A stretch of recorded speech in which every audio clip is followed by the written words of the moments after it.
Well, there are big plans for tomorrow around the country. Not only is it May Day, which, despite its U.S. origins, has become a workers' holiday basically everywhere else. But Occupy is also planning a massive general strike. Now, it's not a general strike in the true sense of the word, but there are actions planned in more than 150 cities. The call coming from Occupy is no work, no school, no housework, no shopping. Take the streets. So, what should we expect, and what will this test say for Occupy's relevance?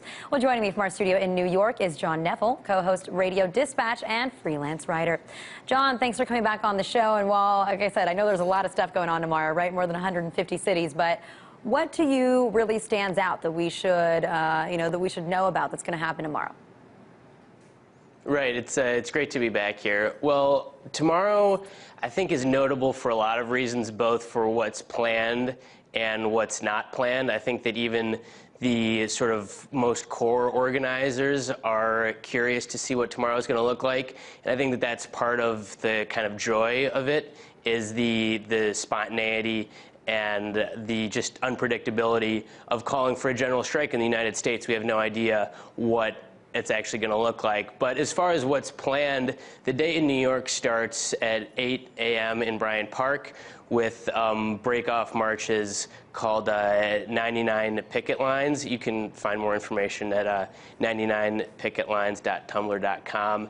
And labor groups are going to march to different organizations, firms that they have, that they take issue with. And then there's going to be a march from Bryant Park down to Union Square.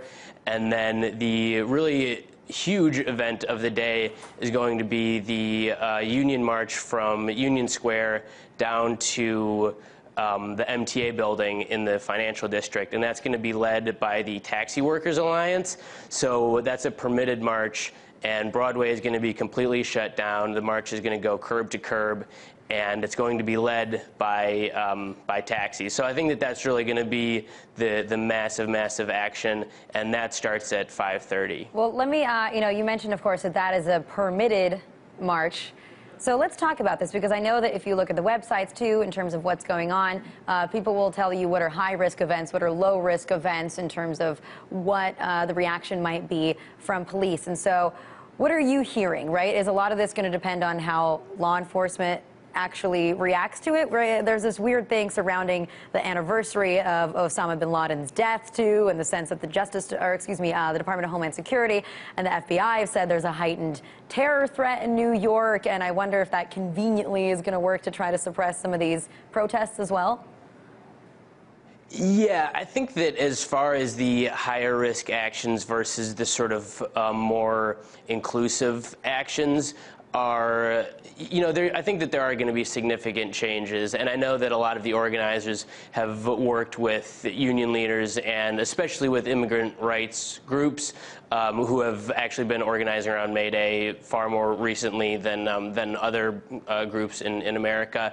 And so for those groups that are not able to be arrested, or they have a more precarious documentation standing or what have you, I think that organizers are really doing their best to respect the wishes of those groups and really not escalate anything in those areas.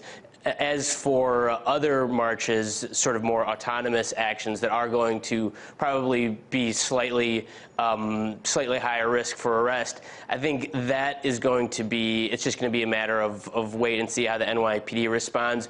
We're certainly, I think that people are prepared to see a very harsh police crackdown, certainly very early in the morning, like we've seen in other days. Sometimes you'll see preemptive arrests, various high-profile occupiers getting arrested, even before let me interrupt you for one moment there, John, too, because I know, like you said, right, you've seen some high-profile arrests, you've seen a lot of excessive use of force by many standards when it comes from the police. And so there's actually a lawsuit against the NYPD involving their tactics, and I know that you have something to do with it. So if you could quickly tell us about that.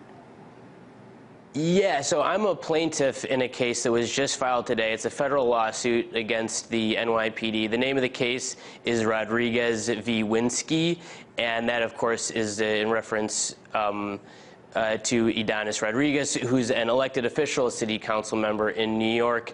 It's the plaintiffs are him and 3 other elected officials, and myself and 5 other members of the press who have been barred from doing our job and being able to witness arrests or allowed to participate and peaceably assemble. So that lawsuit actually seeks to create a new oversight, an independent body or position to oversee the NYPD. And the lawyers, the 3 lawyers who filed it, argue that the NYPD has actually become so lawless and out of control that it's incapable of policing itself, and there has to be a separate federal level entity to make sure that they are acting appropriately. Wow, well, we'll definitely be keeping an eye on that. John, thanks so much for joining us tonight. Absolutely.